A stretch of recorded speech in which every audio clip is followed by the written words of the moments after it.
Au nom du Père et du Fils et du Saint-Esprit. Amen. Soyez les bienvenus à ce temps de Lex Divina. Et je t'encourage à le faire chaque jour. Non pas seulement d'écouter ce programme de Lex Divina, mais n'oublie pas de chaque jour répondre aux 5 questions. Après avoir fait les lectures proposées par l'Église pour la liturgie du jour, n'oublie pas de répondre à ces 5 questions. Ce que dit la parole, ce que Dieu me dit, ce que je réponds à Dieu, la parole qui enflamme mon cœur, comment je suis appelé à vivre la parole. Et après, tu peux écouter ces programmes. D'accord? C'est très important de les faire par écrit. Non seulement dans la tête, mais par écrit. Aujourd'hui, nous sommes le 22 décembre, mardi. Et la première lecture d'aujourd'hui, c'est du premier livre de Samuel, chapitre 1er, versets 24 à 28.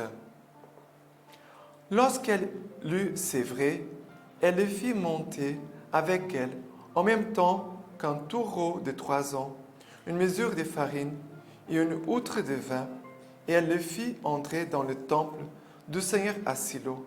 L'enfant était tout jeune. Ils émolèrent le taureau et ils conduisirent l'enfant à Élie. Elle dit, « S'il te plaît, mon Seigneur, aussi vrai que tu vis, mon Seigneur, je suis la femme qui se tenait près de toi ici, priant le Seigneur. C'est pour cet enfant que j'ai prié, et le Seigneur m'a accordé la demande que je lui ai faite. À mon tour, je le cède au Seigneur tous les jours de sa vie, et il est cédé au Seigneur. Et là, il se prosterna devant le Seigneur. » Ici, cette première lecture, elle parle, pour faire un peu le contexte, Anne, la maman de Samuel, qui était stérile, n'avait pas d'enfant, elle avait prié, un jour elle était dans le temple, elle pleurait, le prophète Élie la voit pleurer, ne comprend pas qu'est-ce qui s'est passé. Après, Anne va ouvrir son cœur pour dire sa souffrance, qu'elle était stérile, qu'elle n'avait pas d'enfant, et le sacerdote Élie va lui dire, va rentrer chez toi, tu vas concevoir un enfant. Le Seigneur va te donner un enfant. Et Anne, elle avait fait ce vœu, Seigneur, si tu me donnes un enfant, je te l'offrirai. Je t'offre mon enfant pour qu'il soit vraiment à ton service dans le sanctuaire. Et Anne, après avoir sévré l'enfant, Samuel est né, il a grandi, il était déjà un petit garçon, mais Anne, maintenant, elle vient offrir Samuel. Et c'est cela qui se passe aujourd'hui. Ils vont au sanctuaire, ils vont offrir le taureau, des sacrifices, actions de grâce, en fait. Ce sont des sacrifices d'actions de grâce pour dire merci au Seigneur pour cet enfant. Et après, Anne va conduire Samuel au sacerdote Élie. Et là, ils vont le confier à Dieu. Ils vont l'offrir à Dieu. Qu'est-ce que le Seigneur veut nous dire? Le Seigneur veut que tu t'offres à Dieu. Ce n'est pas des choses extérieures que le Seigneur veut. Le Seigneur veut ton cœur, il veut ta vie. C'est cela que le Seigneur... Jésus a soif de nous. Jésus a soif de notre amour. Jésus a soif de notre présence. Et en ce Noël, nous faisons des cadeaux les uns aux autres, mais on doit offrir un cadeau à Jésus.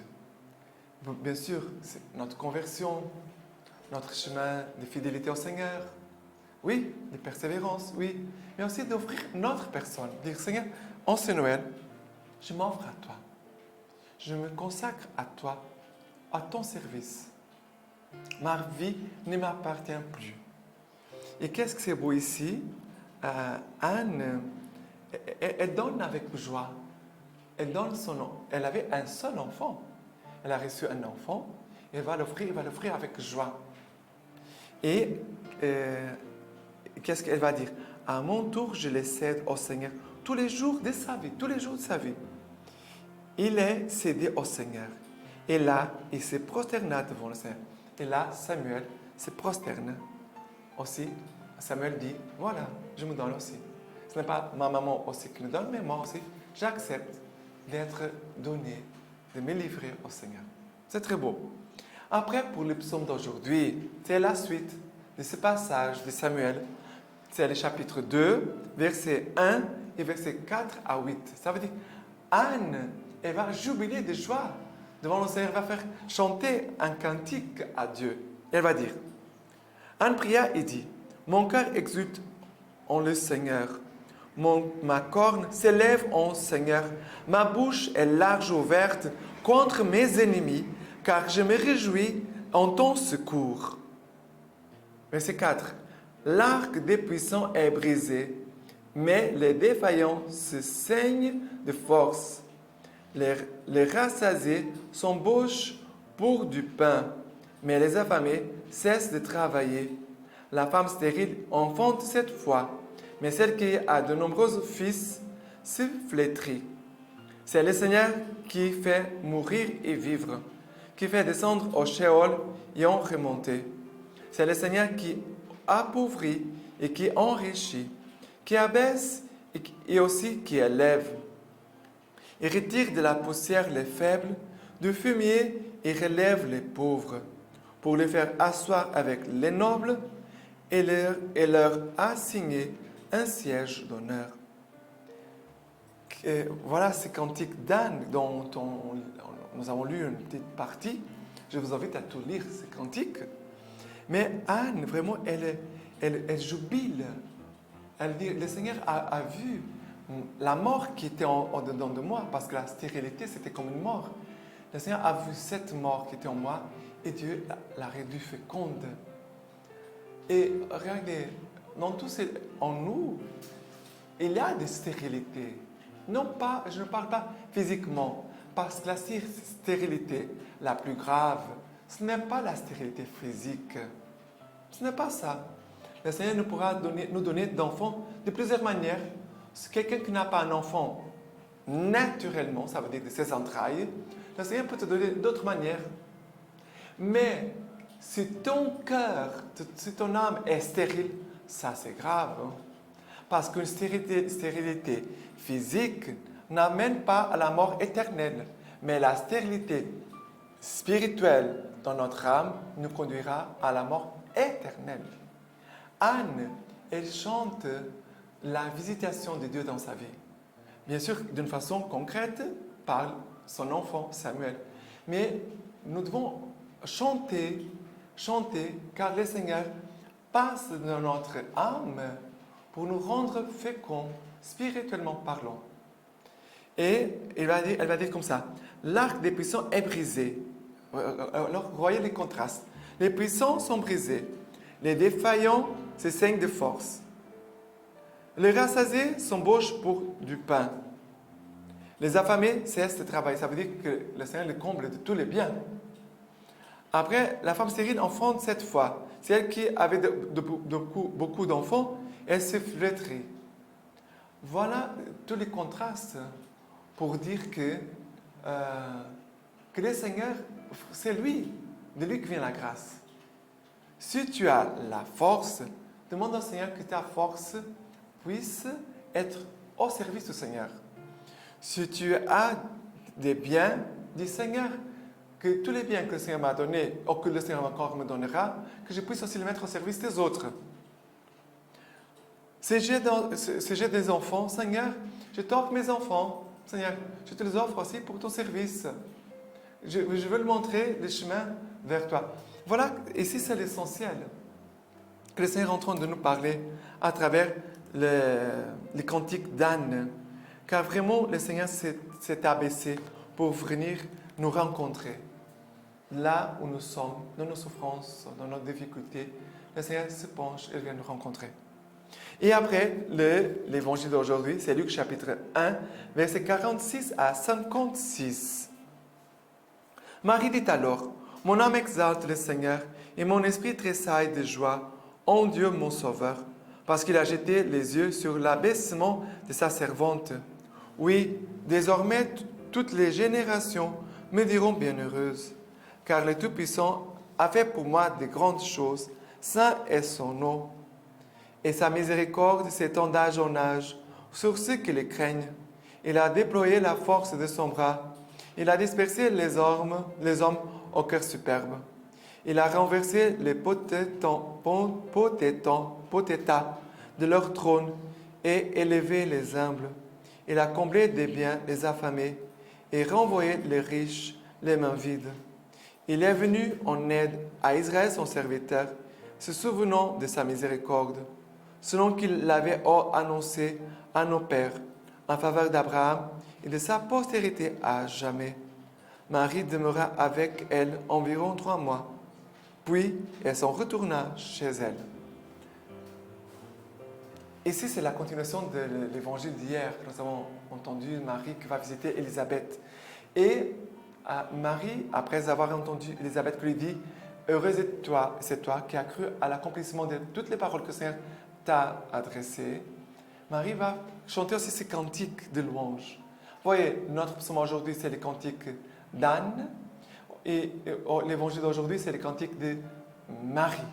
Ça veut dire que ces deux femmes, elles louent Dieu. Il faut monter vers Dieu leur foi, leur confiance, leur amour, leur gratitude, leur reconnaissance. Le Seigneur, en ce dernier jour avant Noël, veut nous mettre dans une attitude de louange, que nous soyons dans la louange. Remercier les grâces reçues et remercier aussi les grâces que le Seigneur nous accordera. C'est ça la louange. On ne dit pas seulement merci pour ce qu'on a reçu, mais on dit merci aussi d'avance pour ce que Dieu va nous accorder. Et vraiment, ici, Marie, elle dit, il est venu en aide à Israël, son serviteur, se souvenant de sa miséricorde. Le Seigneur ne nous oublie jamais, il nous fait toujours miséricorde. Et après, selon ce qu'il avait annoncé à nos pères, Dieu est fidèle. Il accomplit les promesses d'autrefois et les accomplit encore aujourd'hui.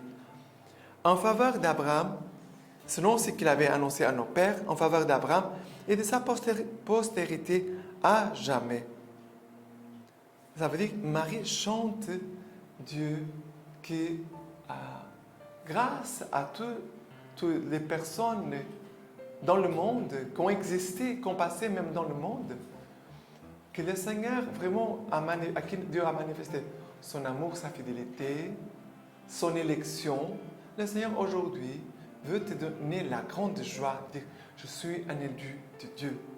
Dieu m'a choisi pour engendrer aussi en toi Jésus. » Nous devons accueillir Marie comme Élisabeth a accueilli pour que Marie puisse engendrer en chacun de nous le Christ. Le Christ qui va vivre en nous, qui va agir en nous, qui va penser en nous, qui va aimer en nous, qui va penser en nous. Laissons vraiment le Christ être engendré en nous par l'intercession de la Vierge Marie. Et la lecture patristique d'aujourd'hui, c'est le Magnificat de Saint Bède le Vénérable. Marie dit, « Mon âme exalte le Seigneur, mon esprit exulte mon esprit en Dieu mon Sauveur. » Elle dit, « Le Seigneur m'a honoré d'une faveur si grande, si inouïe, qu'on ne peut l'expliquer dans aucun langage, mais c'est à peine si, même au plus profond du cœur, l'amour peut le saisir. Aussi, je mets toutes les forces de mon âme à rendre grâce dans la louange. Pour contempler l'infinie grandeur de cette faveur, je consacre avec reconnaissance tout ce que je vis, tout ce que je sens, tout ce que je découvre, car dans ce Jésus, mon Sauveur, mon esprit est comblé de joie par sa divinité éternelle, ma chair fécondée par la conception temporelle. C'est beau. Notre chair fécondée par sa conception temporelle. Et de la lettre encyclique Fratelli Tutti, aujourd'hui de 114 au 123. Le pape François nous dit comme ça, « Ma première pensée va aux familles, appelées à une mission éducative première et incontournable. » Le pape parle de la valeur de la solidarité. Elle constitue le premier lieu où se vivent et se transmettent les valeurs de l'amour, de la fraternité, de la convivialité et du partage, de l'attention et du soin de l'autre. Les milieux privilégiés pour la transmission de la foi. La famille, c'est les milieux privilégiés pour la transmission de la foi. En commençant par ces simples gestes de dévotion que les mères enseignent à leurs enfants. Pour ce qui concerne les éducateurs et les formateurs qui, à l'école ou dans les différents centres de socialisation infantile et juvénile, ont la tâche exigeante d'éduquer les enfants et les jeunes. Ils sont appelés à être conscients de leurs responsabilités, que leur responsabilité regarde les dimensions morales, spirituelles et sociales de la personne, les valeurs de la liberté, du respect réciproque et de la solidarité peuvent être transmises dès le plus jeune âge. C'est beau.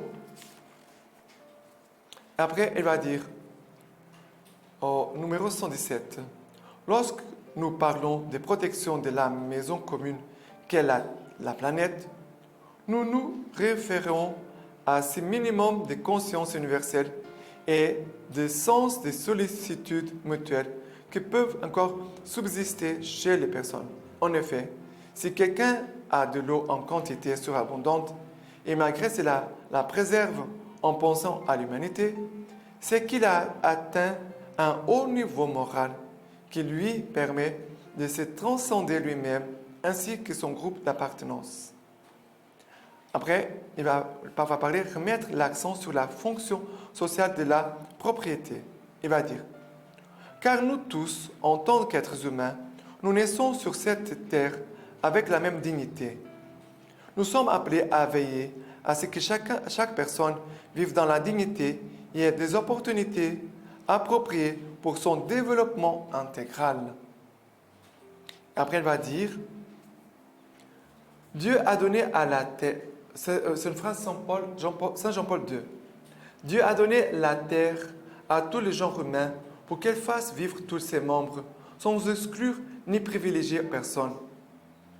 La tradition chrétienne n'a jamais reconnu comme absolu ou intouchable le droit à la propriété privée et elle a souligné la fonction sociale de toute forme de propriété privée.